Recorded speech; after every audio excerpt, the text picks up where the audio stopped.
Gold, trusted gold buyers. మీరు తాకట్టు పెట్టిన బంగారాన్ని విడిపించి ఈ రోజు ఉన్న మార్కెట్ ధరకు కొనబడను.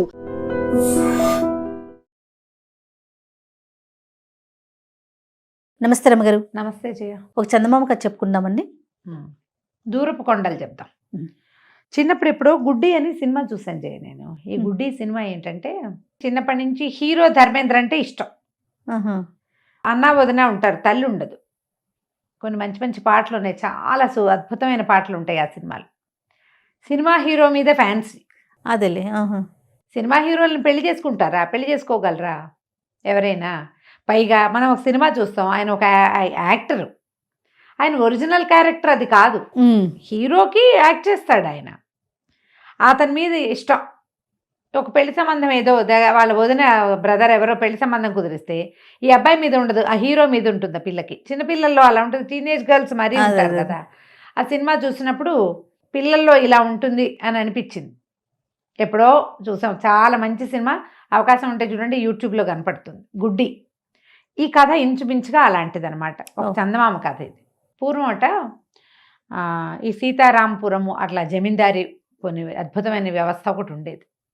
అక్కడ మహీధరుడని జమీందారు. ఆయన చాలా మంచివాడు, తెలివైనవాడు, చాలా రూపసి కూడా. జమీందారు గారని ఎంత గొప్ప. సీతారాంపురం జమీ చాలా పెద్దది, దాదాపుగా 50 గ్రామాలు ఉన్నాయి ఆ జమీ కింద. ఇతను ప్రతి ఆ ఊరు ఈ ఊరు అన్ని ఊర్లు తిరిగేవాడు. ఆయన ఒక 30 ఇయర్స్లో ఉన్నాడు, 30 ఏళ్ళు ఉన్నాయి.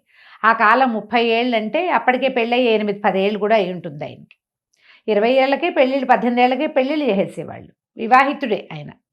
కానీ ఆయన చాలా రూపసి, చాలా అందమైన వాడని, తర్వాత ఏమో సమర్థుడని, సకల కళా వల్లభుడని అలా చెప్పుకునేవాళ్ళు.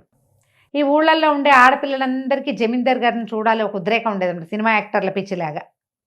అయితే ఈయన ఒకరోజు ఆ జమీలో ఒక ఊరు నుంచి ఇంకో ఊరు వెళ్తుంటే ఒక కుర్రాడు, ఒక అతను ఊరేసుకునే ప్రయత్నం చేస్తూ కనపడ్డాడు. ఓహో. ఈయన ఆశ్చర్యపోయాడు. దివాను ఆయన ఇద్దరూ దబదబా వెళ్ళారు. వాళ్ళిద్దరే ట్రావెల్ చేస్తున్నారు, కలిసి వెళ్ళేవాళ్ళు గుర్రాల మీద. అదేమిటయ్యా చక్కగా ఉన్నావు, కుర్రాడివి, చూడ్డానికి బాగున్నావు, ఇట్లా సూసైడ్ చేసుకుంటున్నావు, ఎందుకు ఆత్మహత్య ప్రయత్నం చేస్తున్నావు అంటే, ఏం చెప్పనండి, చిన్నప్పటి నుంచి ఎంతో ప్రేమించాను మా మేనమావ కూతురు జలజాక్షిని, అది నన్ను పెళ్లి చేసుకుంటాను అంటోంది అన్నాడు. అనేసరికి దివా అన్నాడు, ఎందుకు చేసుకొని అంటుందో, చక్కగా ఉన్నావు, చూడ్డానికి స్థితిపరుడల్లే కనపడుతున్నావు, బట్టలు అవి చూస్తే, ఏమిటి మీ మేనమావ కూతురు సమస్య ఏంటంటే, ఏం చెప్పనండి, మా మేనమావ కూతురికి జమీందార్ గారంటే ఇష్టం.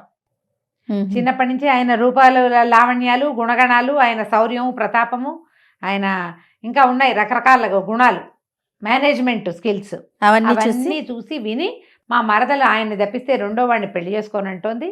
ఆ పిల్ల పుట్టినప్పుడే నాకు వాగ్దత్తగా ఉండింది, నిజానికి పురిటింట్లో నుంచి ఆ పిల్ల నా పెళ్ళామన్నారు, అదేమో ఏమైనా సరే అంటోంది. ఊరందరికీ అదే నా పెళ్ళామని ప్రచారమైంది. ఇప్పుడేమో అది జమీందారిని చేసుకుంటాను, నేను చేసుకోనంటే అవమానంగా ఉండి ఆత్మహత్య చేసుకోవాలనుకుంటున్నాను అనేసరికి ఆయన ఆశ్చర్యపోయాడు. అదేమిటో మీ మేనమావ కూతురికి అలాంటిది ఎందుకుందంటే, నేనేం చెప్పనండి, జమీందారు గారి కథలు, గుణకథలు ఊరంతా చెప్పుకుంటారు, ఇదేమో వెందు, ఏమైనా సరే ఆయన్నే చేసుకుంటానంటోంది. అవమానంతో ఇంత పని చేశానంటే, కాదు ఏదైనా ఏర్పాటు చూద్దాం నాయన, నువ్వు మాత్రం ఇట్టాడి పని ఏం చేయబాక, నువ్వు ఊరు వెళ్ళిపో, ఇంతకీ మీ మేనమావదే ఊరు, నీదే ఊరు, ఆ పిల్ల పేరేమిటి కనుక్కున్నారు. కనుక్కుని సరే ఒక 2 రోజులు అయ్యింది, వీళ్ళు ఆ ఊరు వెళ్ళారు. వెళ్ళేసరికల్లా ఆయన భూషయ్య గారని ఒక మోతుబరి, ఆ భూషయ్య గారి కూతురు జలజాక్షి. వీళ్ళు ఆ ఊర్లోకి వెళ్ళాక జ్ఞాపకం వచ్చింది, నిన్న మనం విన్న కథ ఈ ఊరి కథే కదా, ఈ ఊరి పిల్లే, చూద్దామనుకున్నారు. ఆ భూషయ్య గారు ఉన్న వీధిలోకి వెళ్ళేసరికల్లా వాళ్ళ ఇంటి ముందంతా గలాభాగా గందరగోళంగా ఊరు జనమంతా చేరారు. జమీందార్ గారు దివాను ఇద్దరు దగ్గరికి వెళ్ళారు. ఆయనే జమీందారని ఎవరికి తెలియదు అక్కడ ముందు. ఏమిటి ఇక్కడ ఏం జరిగిందంటే, 3-4 చెప్పారు. ఏమిటండి ఈ రోజుల్లో ఆడపిల్లల పద్ధతులు, ఆ పిల్ల జమీందారిని చేసుకుంటానని గోల, ఆయన ఎక్కడ వీళ్ళెక్కడ, తండ్రి పిల్ల ఆయన గట్టిగా చెప్పేశాడు, ఆయన్ని పెళ్లి కాదు దర్శనం కూడా నేను చేయించలేనంటే, పిల్ల నూతిలో దూకిందండి, ఇదిగో గజ ఈతగాళ్ళు వచ్చి పిల్లని లేవదీశారు నూతిలోంచి, తండ్రి లబోదిబోమంటున్నాడు అనేసరికి వీళ్ళు ఆశ్చర్యపోయారు. చచ్చిపోవడానికి సిద్ధమవుతోందా పిల్ల? అక్కడి నుంచి యువతలకు వచ్చారు. దివాన్ అన్నాడు, మహాప్రభు ఎంత మంచిది చూడండి, మిమ్మల్ని ఎంతో ప్రేమిస్తుంది, ఆ పిల్లని చేసుకోకూడదు మీరు అన్నాడు. జమీందార్ కంగారు పడ్డాడు. ఇంకా నయం ఇంకో పెళ్లి చేసుకోమంటావా, ఉన్నావిడే మేనేజ్ చేయలేక వస్తుంటే, పెళ్ళొద్దు, పేరెంట్ వద్దు, ఈ పిల్లని దారిలో పెట్టాలి. ఇంతకీ ఈ అమ్మాయి జమీందారిని చేసుకుంటా అంటుంది, కానీ ఆ జమీందారిని కంటితో ఓసిని చూడలేదు. జమీందారు రూపసని చెప్పుకుంటున్నారు అంతే. అది ఇప్పుడు విని ఆ ఊళ్ళో వాళ్ళు జమీందారుని చూసుంటే ఆయన దివాను 2 గుర్రాల మీద వస్తే చుట్టుపక్కల జనం అంతా గుర్తుపట్టద్దు. ఆ ఊళ్ళో ఎవరూ చూడలేదు. అవి చిన్న చిన్న ఊళ్ళు. వాళ్ళ ఆయన ఊరికే తిరిగి ఏదో పెద్ద ఫంక్షన్ ఉన్నప్పుడో ఎప్పుడో చూస్తారు. పైగా అప్పుడు కూడా ఆయన ఏదో స్టేజ్ మీద కూర్చుంటాడు, లేదా దూరంగా ఉంటాడు. పక్కనే నుంచుని ఆయన అందచందాలని వీక్షించే అవకాశం ఎవరికి లభిస్తుంది? రాజా మహారాజాలవి. సరే ఏం చేద్దామని ఆలోచించి ఇంటికి వెళ్ళిపోయారు. ఒక 4 రోజుల తర్వాత దీన్ని ప్లాన్ ఆఫ్ యాక్షన్ ఒకటి పెట్టుకున్నారు. ఆ వారం తర్వాత ఈ భూషయ్య గారింటికి కబురు వచ్చింది. ఏమని? జమీందార్ గారు ఈ ప్రాంతంలో వెళ్తుంటే గుర్రం కాలు మడతపడి పడిపోయారు, కాబట్టి మీ ఇంట్లో రెస్ట్ తీసుకోవటానికి వస్తున్నారు అని. ఎగిరి గంతేసింది ఆ పిల్ల. జమీందారే మన ఇంటికి వస్తున్నాడు. సాయంకాలం 4 గంటల వేళ దివాన్ గారు ఇంకొక పనివాడు కలిసి కుంటుకుంటూ వస్తున్నటువంటి జమీందారిని, ఆయన ఇంటి దాకా ట్రావెల్ చేయలేడు, జమీ దాకా వెళ్ళలేడు, అందుకని ఈ ఊళ్ళో భూషయ్య గారింట్లో ఉంచుతారు. భూషయ్య గారి ఇల్లు పెద్ద ఇల్లు, మోతుబరి అయినా జమీందారు దగ్గరికి వెళ్ళగలిగే కెపాసిటీ ఉన్నవాడు కాదు. ఓహో, జమీందారు అంత పైవాడు. తీసుకుపోయి జమీందారు గారిని భూషయ్య గారింట్లో చేర్చేసరికి కాలు అది కొద్దిగా నొప్పి చేసింది. ఆయన నడవలేకుండా ఉన్నాడు. కొద్దిగా ఒంట్లో కూడా ఏదో బాగోలేదు, జ్వరం వచ్చింది. అమ్మాయి ఎంతో సంతోషించింది. ఆయన చూస్తే ఆశ్చర్యపోయింది. 6 అడుగుల పైన ఉన్నాడు. పెద్ద పర్సనాలిటీ, ముక్కు మొహం ఎంతో బాగున్నాయి. మీసం ఆయన ముఖానికే అందం తెస్తే పిల్ల మెలికలు తిరిగిపోయింది సంతోషంతో. ఇట్లాంటి వాడిని కదా పెళ్లి కొడుకంటే ఇట్లా ఉండాలి. వయసు తేడా లేదు. అప్పట్లో అలా ఉండేది కాదు. ఆ పిల్లకు 17 ఏళ్ళు ఉన్నాయి, ఆయనకు 30 ఏళ్ళు ఉంటాయి. ఏముంది 13 ఏళ్ళ ఇది ఏముంది? పాత రోజుల్లో నేను చెప్తాను, ఇప్పుడు పోట్లాడతావు నువ్వు. 30 ఏళ్ళ మగవాడు 3 ఏళ్ళ ఆడది అనేవాళ్ళు.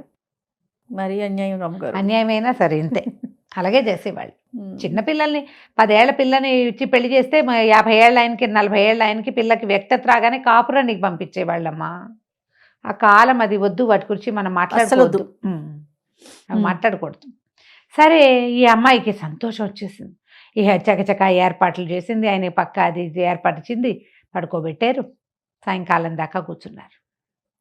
బాగుంది, ఎంత సంతోషంగా ఉందో, లోపలికి బయటికి తిరిగేస్తోంది ఆనందంతో. వంటలు చేయించింది, దివాన్ గారికి భోజనం పెట్టింది. జమీందారు గారు కూడా భోజనం అనగానే, ఉండమ్మా ఆయనకి వేరే ఏర్పాటు ఉందన్నాడు. ఏవో చేయించారు. రాత్రి 7:45 అలా అవ్వంగానే ఒకడు వచ్చాడు. 2 పాత్రలు పట్టుకొచ్చాడు. పాత్రలు లోపలికి వెళ్ళినాయి. ఏం తింటారు వీరు అని అడిగింది. ఇది తినేది కాదమ్మా, తాగేది. రాత్రిపూట ఇది తాగంది, ఆయన కుదరదు. అది తీసేసరికి అలా ఇల్లంతా సారాయి వాసన వచ్చింది. ఆ అమ్మాయి తెల్లబోయింది. జలజాక్షి, ఏమిటో పిచ్చి వాసన వస్తుందని. పిచ్చి వాసన కాదమ్మా, ఇది మదిర, వీరికి రాత్రిపూట తాగంది, ఆయన పడుకోలేడు. ఆనంగానే నిర్ఘాంతి. తాగుబోతా జమీందారు. ఆయన శుభ్రంగా తాగేసాడు. పాత్ర అంతా ఖాళీ అయిపోయింది. పడుకున్నారు. ఇల్లంతా సారాయి వాసనే. భూషయ్య గారు కూడా ఏం చేయాలో తెలియదు. పెద్దవాళ్ళ అలవాట్లు, మగవాడు కాబట్టి ఆయనకి కళ్ళు అవి ఇవి తెలుసు. ఆడపిల్ల ఏనాడు వాసన చూడడం దానికి అది ఎక్కువ. అది బిక్కమొహం వేసుకుని తిరిగింది. మర్నాడు పొద్దున ఏమైంది, ఈయన మరి ఇక్కడే పడుకున్నాడు వీళ్ళింట్లో ఉన్నాడు. ఆయన కాలక్షేపం ఏముంది? మామూలుగా అయితే జమీలో ఉంటే అటు ఇటు తిరుగుతాడు, వారా వీరా వస్తారు, కాగితాలు దస్త్రాలు చూడాలి, ఎవరితోటైనా మాట్లాడాలి. వీళ్ళింటో కాలక్షేపం ఏముంటుంది? 2 పెద్ద మనుషులు వచ్చారు జమీందారు గారితో జూదం ఆడడానికి. తోచాలి ఆయనకి. చదరంగా ఆడారు. పందాల మీద పందాలు వేస్తున్నారు. సాయంకాలం అయ్యేసరికల్లా 1600 నాణేలు అప్పు పడ్డాడు జమీందారు గారు. దివాన్ గారిని, డబ్బులు పట్టుకురండి, వీళ్ళకి మనం అప్పున్నామంటే. ఏమిటి జూదం ఆడతారా, ఒట్టి కాలక్షేపం ఆట కాదా అని అడిగింది జలజాక్షి. చిచ్చి, కాలక్షేపానికి ఆడితే ఏం బాగుంటున్నాయి? కాలక్షేపానికి ఆడితే బాగుండదు. పందే ఉంటే కదా సరదా వచ్చేది. అదే కదా. ఈయన ఓడిపోయారు, ఈయనకి అలవాట్లేదా అంటే, ఏం కాదు, ఆయన ఆడుతూ ఉంటాడు, అప్పుడప్పుడు గెలుస్తాడు, అప్పుడప్పుడు ఓడిపోతాడు, ఇదంతా మామూలే అన్నారు వచ్చిన పెద్ద మనుషులు 2. చెరుకో 800 నాణేలు చేతిలో పెట్టారు. దివాన్ గారి దగ్గర డబ్బులున్నాయి, ఇచ్చేశాడు. రేపు వస్తామన్నారు వాళ్ళు. దివాన్ గారిని రేపు రాబోకండి అని వాళ్ళకి చెప్పాడు. కానీ రాజుగారు ఒప్పుకోలే. జమీందారు, ఎట్లా తోస్తుంది ఇక్కడ, ఈ ఊళ్ళో ఏముంది కాలక్షేపం, రేపు మార్నింగ్ రండి, మళ్ళీ రేపు పొద్దున్నే అన్నాడు. మళ్ళీ రేపు పొద్దున్న వాళ్ళు వచ్చారు. ముందు ఆ రోజు రాత్రి, జూదవాడిన రోజు రాత్రి మళ్ళీ పాత్రలు వచ్చినాయి, మధుపాత్రలు. మధుపాత్రతో ఇల్లంతా గుమాయించింది. ఈ అమ్మాయికి ఇంత మొహం చేసేసుకున్నది ఏమిటి ఇది, ఇంతంత డబ్బా, 1600 అంటే కనీసం 2 గ్రామాల డబ్బు శిస్తు ఒక్క పూటలో అవగొట్టేశాడే. ఈ 2 గ్రామాల వాళ్ళ సంవత్సరం డబ్బు కదా అది, ఒక్కటే పూట. బిక్కమొహం వేసుకుని ఉంది. ఆయన కోసం వంటలు చేయిస్తోంది, ఏవో చేస్తుంది, బట్టలు ఉతికిస్తోంది, గదులు తుడిపిస్తోంది, కానీ అటు ఇటు తిరుగుతోంది, ఏం చేయాలో తెలియక. మర్నాడు మళ్ళీ వచ్చారు వాళ్ళు. ఈసారి 2000 వరహాలు పోయింది ఆటలో.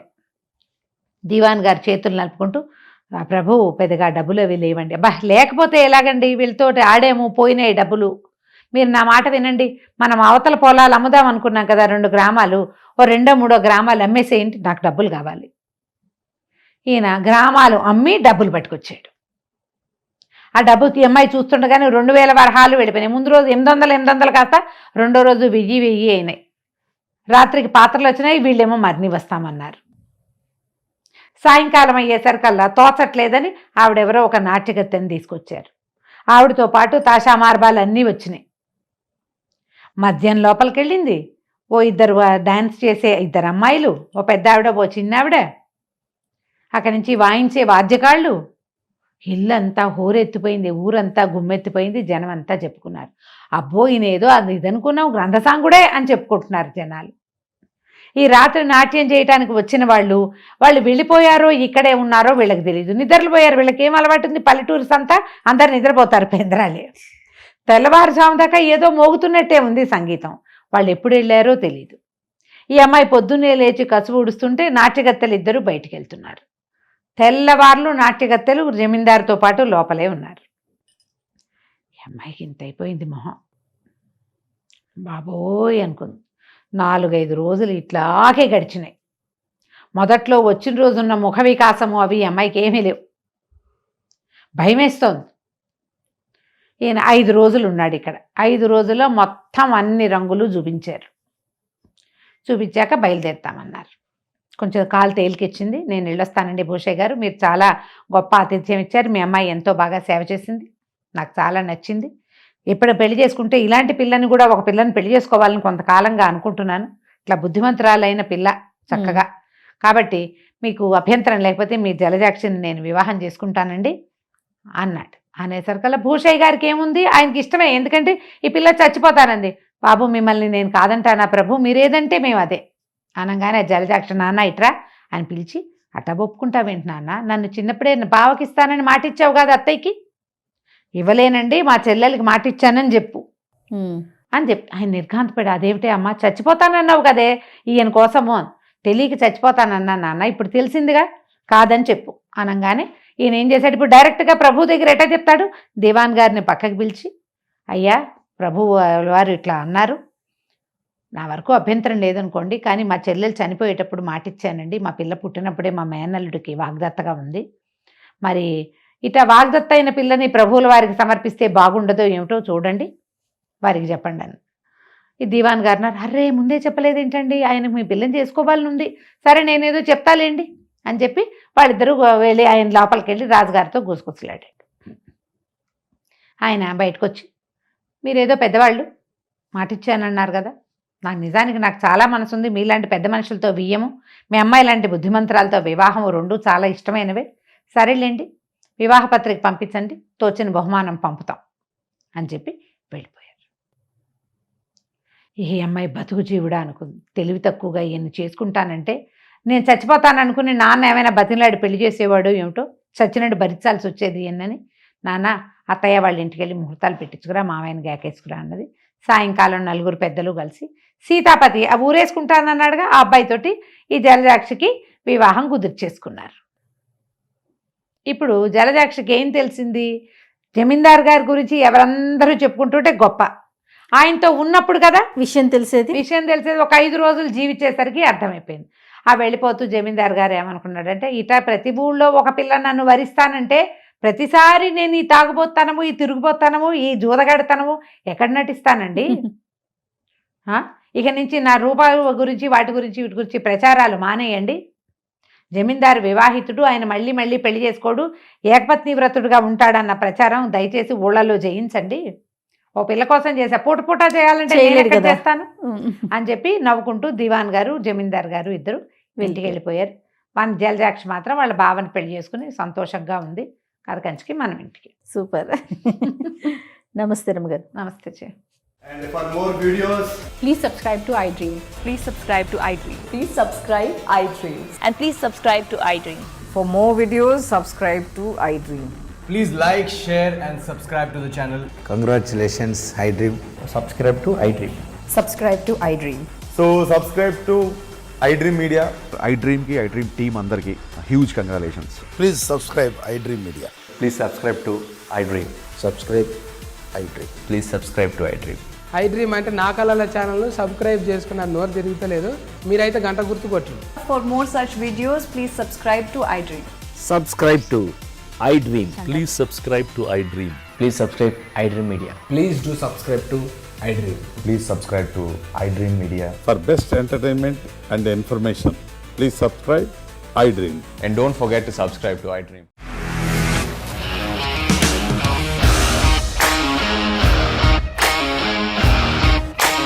ఇండస్ట్రీలో కమిట్మెంట్ ఇష్యూస్ వస్తే నీకు కూడా వచ్చినట్టు మార్నింగ్ తీసుకెళ్ళాలంటే కొట్టి పడేసాడు.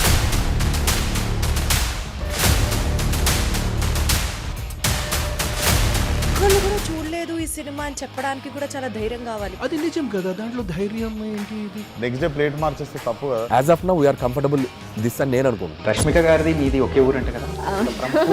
నీకు కోపం వచ్చిందంటే బాగా తిట్టేత్తరా? తిట్టేద్దామండి. నిజంగా గేమ్ ని ఎలా చేంజ్ చేయగలిగారు? APSFC వాళ్ళకి 6 నెలల్లో నేను 6 లక్షలు కట్టా. బిజినెస్ చేయాలనుకుంటే it is as difficult as riding a tiger.